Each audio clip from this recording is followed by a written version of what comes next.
Hey guys, welcome back to a new video. I'm Stephanie West. I'm a licensed counselor here in the state of Michigan.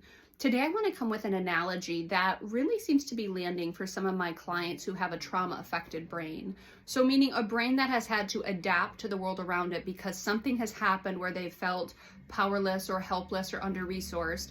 And so now there's an adaptation. There's a way that they view the world, or there's a response that they've had.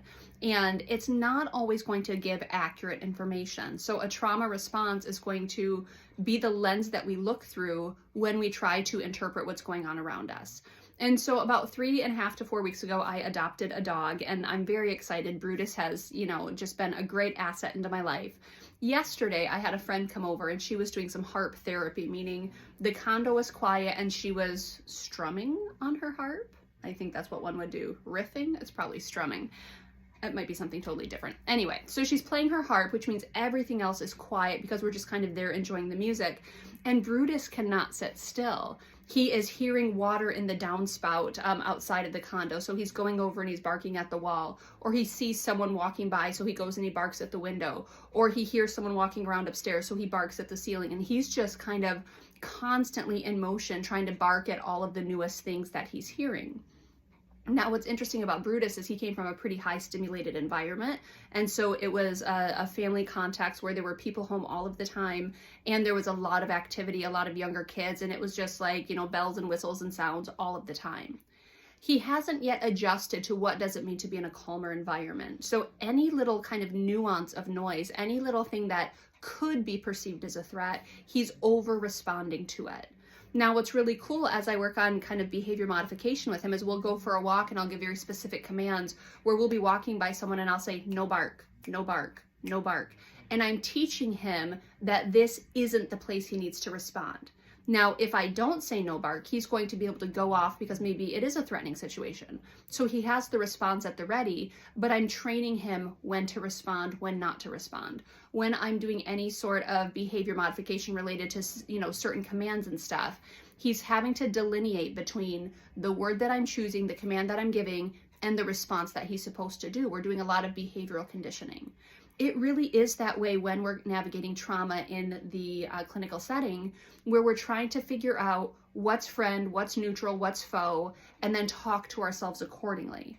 It takes a while because it can be a really kind of muddled context that you're in. Maybe your brain doesn't have a lot of practice discerning, is this a threat, is this a threat, is this a threat? So we have to slow everything down and we literally have to say, okay, that situation you were in, was that a threat or was that an old response? And then we figure out, okay, that was probably an over response. What did I want to do instead? Next situation shows up. Okay, what? Was that one a threat? Or was that an over response? And they're like, oh crap, that was an over response again. And then the next one we say, okay, was that a threat? And they're like, yeah, that one was a threat. Okay, so your alarm system works. That's awesome. It works here, but it over responded here and here. It's sending you misfires.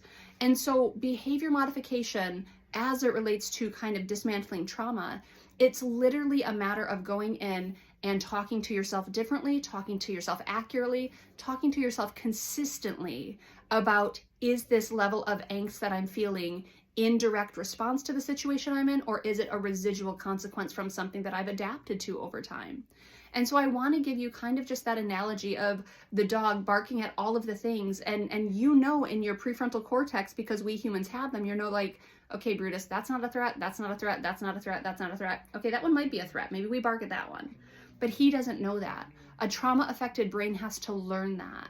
And so if you find yourself over-responding, it's pretty part and parcel of a trauma-affected brain. We can normalize it and say, okay, now we've got to go in and say, is the downspout a threat? Is the person walking a threat? Is this noise upstairs a threat? Is the person walking like a heffalump down the stairs? I don't know what that's about, but some people just kind of bang, bang, bang as they walk downstairs. He sees that as a threat.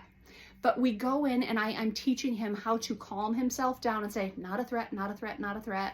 We're also doing that with the trauma-affected brain. The brain can't distinguish yet, so we're going to teach it how to distinguish. And that's one of the cool things we get to do in these types of spaces, where we invite you in to kind of evaluate, what are my responses? Am I over-responding? What instead would I like my response to be?